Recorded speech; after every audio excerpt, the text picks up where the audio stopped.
integrity. Splashdown, sending post-landing command now.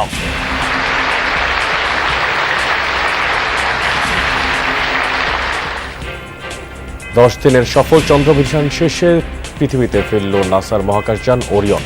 চাঁদের দক্ষিণে মানুষের ঘাঁটি গড়ে তোলার লক্ষ্যে আর্টেমিস 2 মিশনে যান 4 নভোচারী।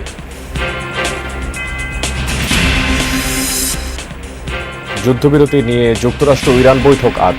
ইসলামাবাদে পৌঁছেছেন ইরানের প্রতিনিধিরা, পথে মার্কিন দল। ওয়াশিংটনে মুখোমুখি বসবে লেবানন ইসরায়েল।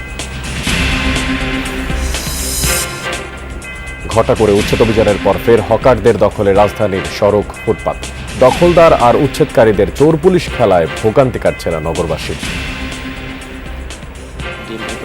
বেশিরভাগ এলাকাতে আবার ফলোআপ অভিযান পরিচালিত হচ্ছে এবং এই অভিযান আমাদের অব্যাহত থাকবে। আমার দুই পাশে ফুটপাত, অনেক কষ্ট হয়ে যায়। যে শহরের ভারসাম্য যাবেন আর মানবিকতা দেখাবেন, তাহলে দুইটা তো একসাথে হবে না।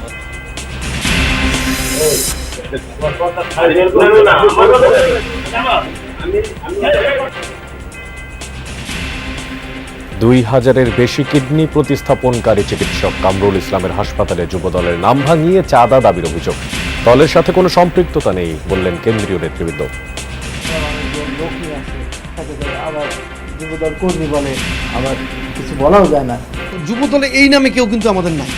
যেখানে দেখেছি কমপক্ষে 80% ঘটনা হচ্ছে এরকমের যে সংগঠনের নাম ভাঙাচ্ছে, বাট আমাদের সংগঠনে তারা কেউ না।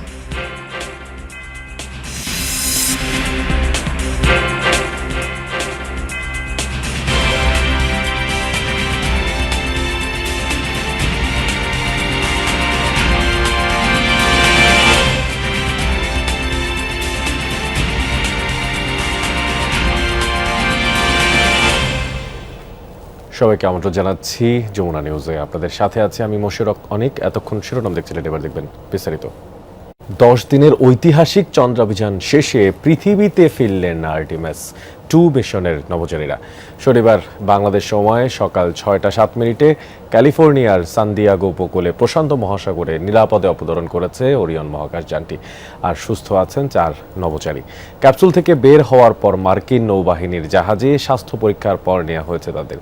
আর এরপর যাবেন হিউস্টনের জনসন স্পেস সেন্টারে। সফল মিশনের অন্যান্য অভিজ্ঞতা ভাগাভাগি করবেন নাসার সহকর্মীদের সাথে। ওরিয়ন ক্যাপসুলের স্প্ল্যাশ ডাউন 9 দিন 1 ঘন্টা 32 মিনিট 15 সেকেন্ডের সফল এক অভিযান শেষে পৃথিবীর বুকে নাসার মহাকাশযানটি। যুক্তরাষ্ট্রের পূর্বাঞ্চলীয় স্থানীয় সময় তখন শুক্রবার রাত 8টা 7 মিনিট। সফল চন্দ্রাভিযান শেষে নিরাপদে প্রশান্ত মহাসাগরে অবতরণ করল নাসার মহাকাশযান। পৌঁছেই মিশন কমান্ডার বার্তা পাঠিয়েছেন সুস্থ আছেন তিনি সহ 4 ক্রু। আর্টেমিস 2 মিশনের নভোচারীদের বের করে নিতে আগেই প্রস্তুত ছিল মার্কিন নেভির বিশেষ বোট। ক্যাপসুল অবতরণের পরই এগিয়ে যান নেভি সদস্যরা। একে একে বেরিয়ে আসেন নভোচারীরা Reid Wiseman, Victor Glover, Christina Koch এবং জেরেমি হ্যানসেন। অবতরণের পর ওরিয়ন ক্যাপসুল থেকে একটি নৌযানে নেওয়া হয় নভোচারীদের। সেখান থেকে হেলিকপ্টারে করে নেওয়া হয় মার্কিন নৌবাহিনীর জাহাজ USS জন পি মুরথায়। করা হয় প্রাথমিক স্বাস্থ্য পরীক্ষা।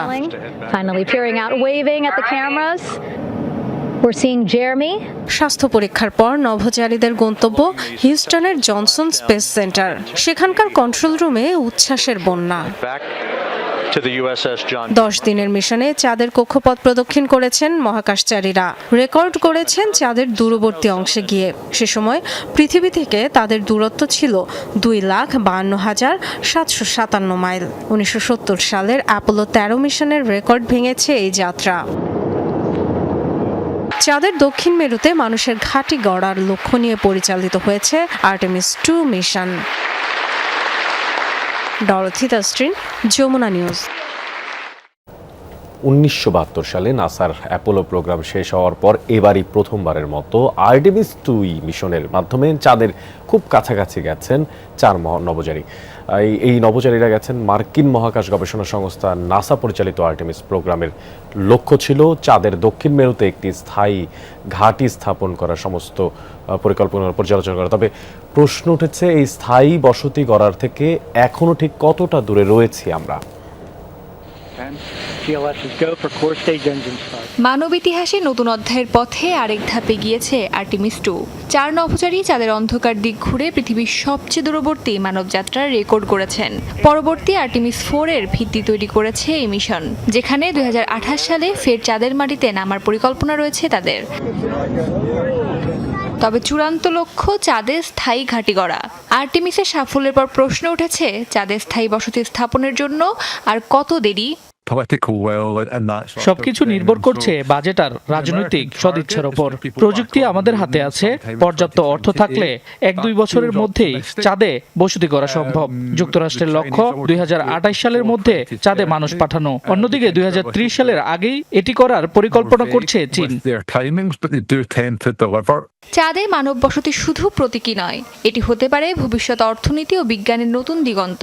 বিজ্ঞানীরা মনে করেন চাঁদে এমন খনিজ ও ধাতু থাকতে পারে যা পৃথিবীতে সহজলভ্য নয়। জ্বালানি ও আধুনিক প্রযুক্তিতে বিপ্লব আনতে এ নিয়ে এখন চলছে গবেষণা। তবে চ্যালেঞ্জও কম নয়। যুক্তরাষ্ট্র যে চাঁদে স্থায়ী বসতি স্থাপনের পরিকল্পনা করছে তা বেশ জটিল। বিশেষ করে চাঁদের কক্ষপথে একাধিক আকাশযানের সমন্বিত অপারেশন আগে কখনো হয়নি। পৃথিবীর কাছাকাছি এসব কাজ করা গেলেও চাঁদের কক্ষপথে তা আরও ঝুঁকিপূর্ণ ও কঠিন। চাঁদের দক্ষিণ মেরুকে ঘাঁটি স্থাপনের জন্য সবচেয়ে সম্ভাবনাময় ধরা হচ্ছে, কারণ সেখানে বরফের আকারে পানি থাকার সম্ভাবনা রয়েছে, যা পানীয় জল, অক্সিজেন এমনকি জ্বালানি তৈরির জন্য গুরুত্বপূর্ণ। এছাড়া দুর্লভ ধাতু ও ভবিষ্যৎ শক্তি প্রযুক্তির সম্ভাবনাও রয়েছে সেখানে। বিশেষজ্ঞরা বলছেন চাঁদই হতে পারে গভীর মহাকাশ অভিযানের প্রথম ধাপ।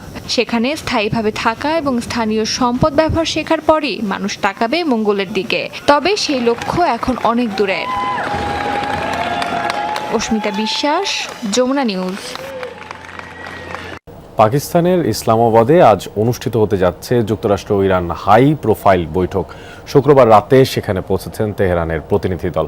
ইসলামাবাদের পথে মার্কিন প্রতিনিধিরাও স্মরণকালের সবচেয়ে গুরুত্বপূর্ণ এই বৈঠক উপলক্ষে ইসলামাবাদ ও রাওয়ালপিন্ডিতে নেওয়া হয়েছে কড়া নিরাপত্তা ব্যবস্থা। আজকের আলোচনায় অংশ নিচ্ছেন মার্কিন ভাইস প্রেসিডেন্ট জেডি ভ্যান্স ও বিশেষ দূত স্টিভ ওয়েটকফ। আর ইরানের তরফ থেকে অংশ নিচ্ছেন পার্লামেন্টের স্পিকার বাঘের কালিবাফ ও পররাষ্ট্রমন্ত্রী আব্বাস আগারচি। মধ্যস্থতা করবেন পাকিস্তানের প্রধানমন্ত্রী শেহবাজ শরীফ এবং সেনাপ্রধান আসিম মুনির। ইরানের প্রতিনিধি বাঘের কালিবাগ বলেন যে চুক্তির জন্য প্রস্তুত আছেন তারা, তবে যুক্তরাষ্ট্রের ওপরে বিশ্বাস নেই তাদের। এর আগে যুক্তরাষ্ট্রের আলোচক দলের প্রধান জেডি ভ্যান্স বলেন ইরানিরা আলোচনায় আন্তরিক হলে হাত প্রসারিত করতে এখনও প্রস্তুত তারাও।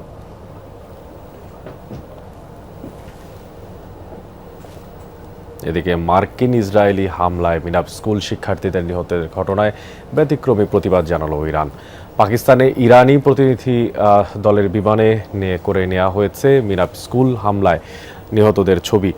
আর শান্তি আলোচনায় অংশ নিতে আসা ইরানি প্রতিনিধি দলের বিমানে এই দৃশ্য দেখাও গিয়েছে।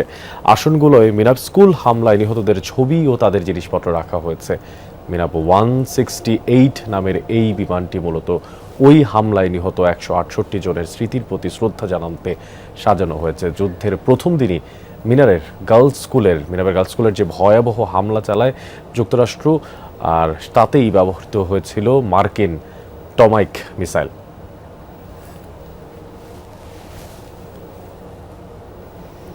এদিকে ইরান যুক্তরাষ্ট্র আলোচনা ফলপ্রসূ হওয়ার আশাবাদ জানিয়েছে মার্কিন প্রেসিডেন্ট ডোনাল্ড ট্রাম্প। বিবৃতিতে ট্রাম্প বলেন আলোচনা এবং এর পরবর্তী যে কার্যক্রম দ্রুত তা এগিয়ে নেওয়া যাবে, আর যে কোনো মূল্যে চলমান সংকট সমাধানে বদ্ধপরিকর থাকবে যুক্তরাষ্ট্র।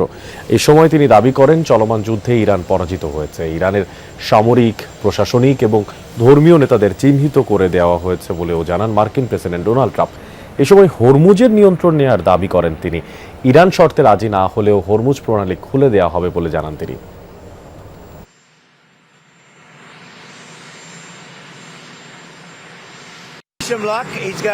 ইরান সামরিকভাবে পরাজিত হয়েছে।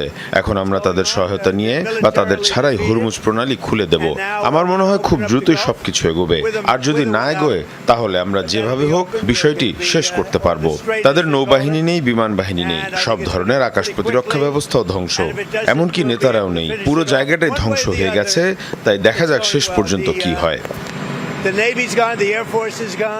আগামী মঙ্গলবার অনুষ্ঠিত হবে লেবানন ইসরায়েল বৈঠক, আর ওয়াশিংটনে মুখোমুখি হবেন প্রতিনিধিরা।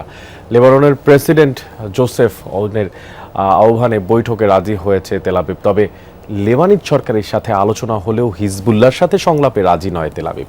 যুক্তরাষ্ট্রে নিযুক্ত ইসরায়েলের রাষ্ট্রদূত জানান, হিজবুল্লাহর সাথে যুদ্ধবিরতি নিয়ে কোনো আলোচনা করবেন না তারা। বলেন, দুই দেশের শান্তি চুক্তির বড় বাধা সন্ত্রাসী সংগঠন হিজবুল্লাহ।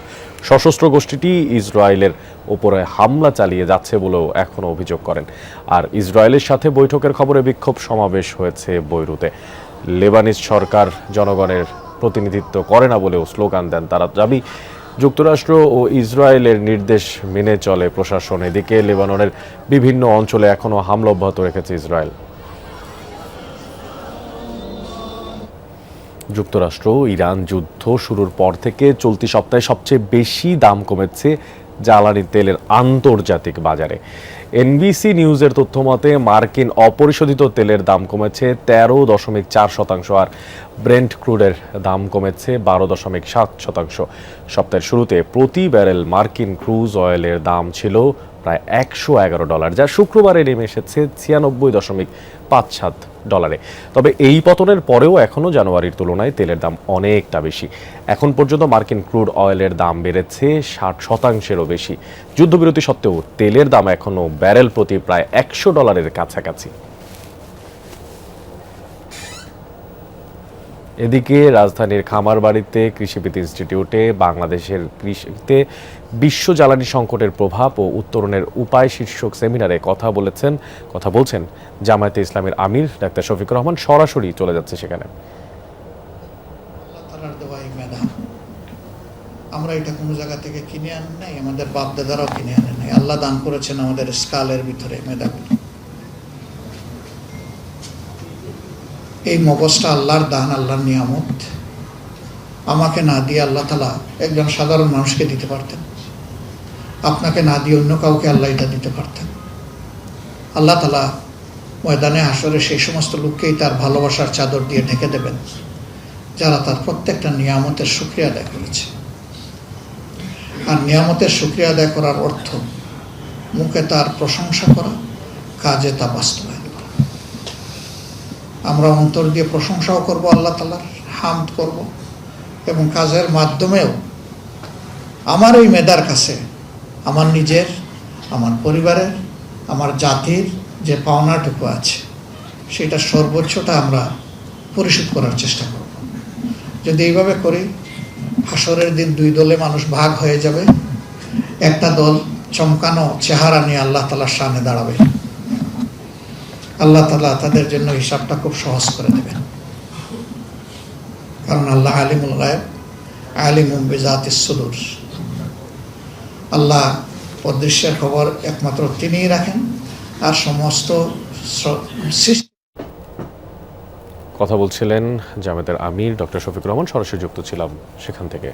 জাতীয় সংসদে সংরক্ষিত নারী আসনের জন্য দ্বিতীয় দিনের চলছে বিএনপির মনোনয়ন পত্র বিতরণ। আর রাজধানীর নয়াপল্টন থেকে যোগ দিচ্ছেন এ বিষয়ে আরও বিস্তারিত জানানোর জন্য আমাদের সঙ্গে সহকর্মী আরেফিন শাকিল।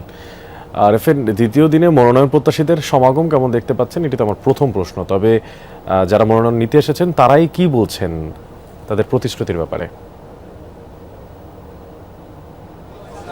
অনেক খুব স্বাভাবিকভাবে তারা তাদের যে গত 17 বছর আন্দোলন সংগ্রামে নিজেদের সম্পৃক্ততার কথা তারা তুলে ধরছেন, দলের প্রতি তাদের আনুগত্যের কথা তুলে ধরছেন, এবং সেই সঙ্গে বলছেন তারা যদি সংসদে যান সেক্ষেত্রে মানুষ, নারীদের যে অগ্রযাত্রা, নারীদের যে উন্নয়ন, সেই উন্নয়নের বিষয়ে তারা যথেষ্ট বলিষ্ঠ ভূমিকা রাখবেন, এবং সবার শুধু রাজপথের অভিজ্ঞতা নয়, সেই সঙ্গে তাদের শিক্ষাগত অভিজ্ঞতা, যোগ্যতা, সেই সঙ্গে তাদের দলের প্রতি আনুগত্য, সব কিছু মিলিয়ে তারা আসলে সেই চিত্রটাই তারা তুলে ধরছেন। এখন পর্যন্ত প্রায় 6 শতাধিক নারী নেত্রী তারা বিএনপির সংরক্ষিত নারী আসনের মনোনয়ন পেতে তারা ফর্ম সংগ্রহ করেছেন, অনেকে জমাও দিয়েছে। প্রায় 150 শতাধিকের মতো প্রার্থী এদের মধ্যে তারা তাদের ফর্ম জমা দিয়েছেন। কিছুক্ষণ আগে বিএনপি সিনিয়র যুগ্ম মহাসচিব রুহুল কবির রিজভীর সঙ্গে কথা হচ্ছিল।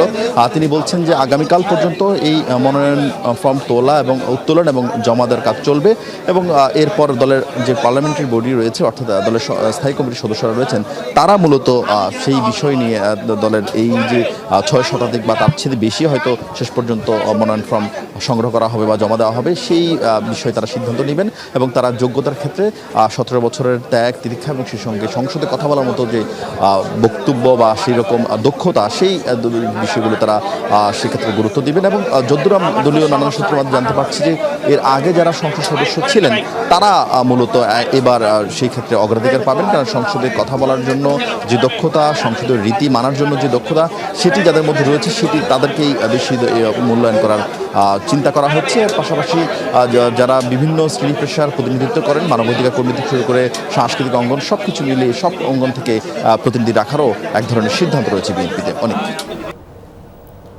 দর্শক, ঢাকার ফুটপাত দখলমুক্ত করতে ঘটা করে চালানো হয় অভিযান, বুলডোজারের গর্জন, ভাঙচুর, মামলা সবই হয়েছে, কেবল হয়নি কাজের কাজ।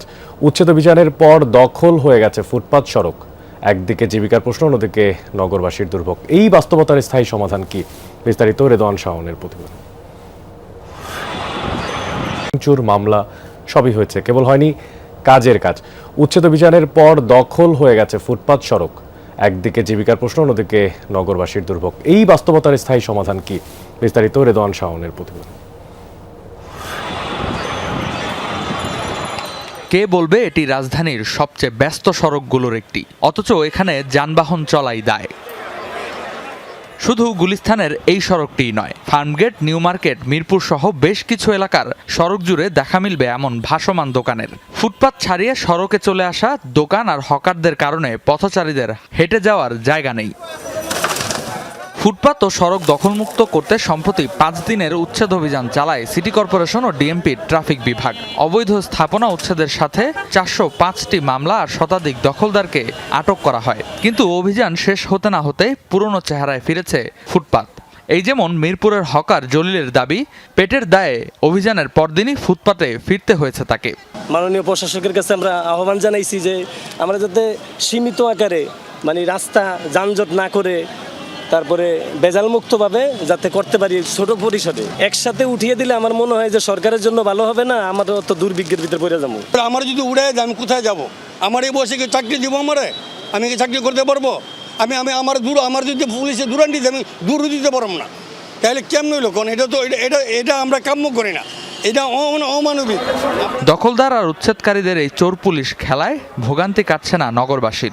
একে তো রিক্সা, মানুষের জ্যাম, আবার দুই পাশে ফুটপাত, অনেক কষ্ট হয়ে যায় বিশেষ করে। আর মাঝে মাঝে তো দেখা যায় আমারও ভয় লাগে যে কখন কি হয়ে যায়, একটা রিক্সার সাথে ধাক্কা খেলে। আর বাচ্চা মানুষ তো বুঝতেই পারেন যে শহরে ভারসাম্য যাবেন আর মানবিকতা দেখাবেন, তাহলে তো দুইটা তো একসাথে হবে না। এখানে চাঁদাবাজি চলে, প্রতিটা দোকান প্রতি তারা টাকা নেয়, এমন এইগুলো যদি উচ্ছেদ করা হয় তাহলে খুব ভালো হবে, আমাদের জন্য সুবিধা।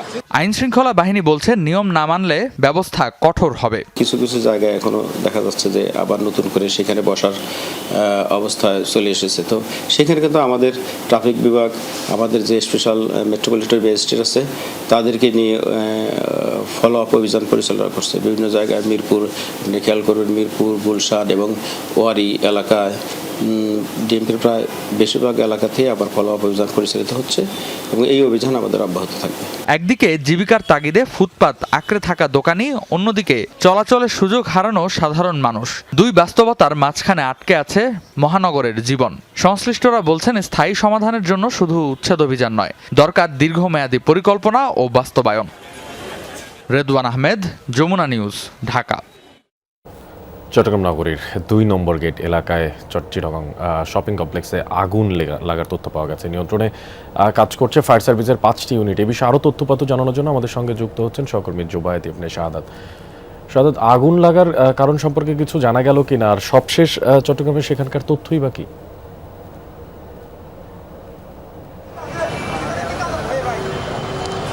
অনেক এই মুহূর্তে ফায়ার সার্ভিসের 5টি ইউনিট কাজ করছে এবং প্রাথমিকভাবে ধারণা করা হচ্ছে বৈদ্যুতিক শর্ট সার্কিট থেকে আগুনটা লাগতে পারে। তবে আজকে যেহেতু অর্ধ কর্মদিবস ছিল বা অর্ধ ছুটি ছিল এই শপিং কমপ্লেক্সটি বন্ধ থাকার সময়, সেক্ষেত্রে দুপুর 2টা থেকে এটা খোলা থাকার কথা ছিল। তার সেই কারণে কোনো জানমালের ক্ষয়ক্ষতি বা তেমন কিছু হয়নি। এমনিতে যে আগুন সেটা একটি কসমেটিক্সের দোকান থেকে লেগেছে এমনটা আমরা জানতে পেরেছি। ফায়ার সার্ভিসের যারা কর্মকর্তারা আছেন তারা এই মুহূর্তে খতিয়ে দেখছেন আসলে কোন জায়গা থেকে বা কীভাবে আগুনটা লাগতে পারে।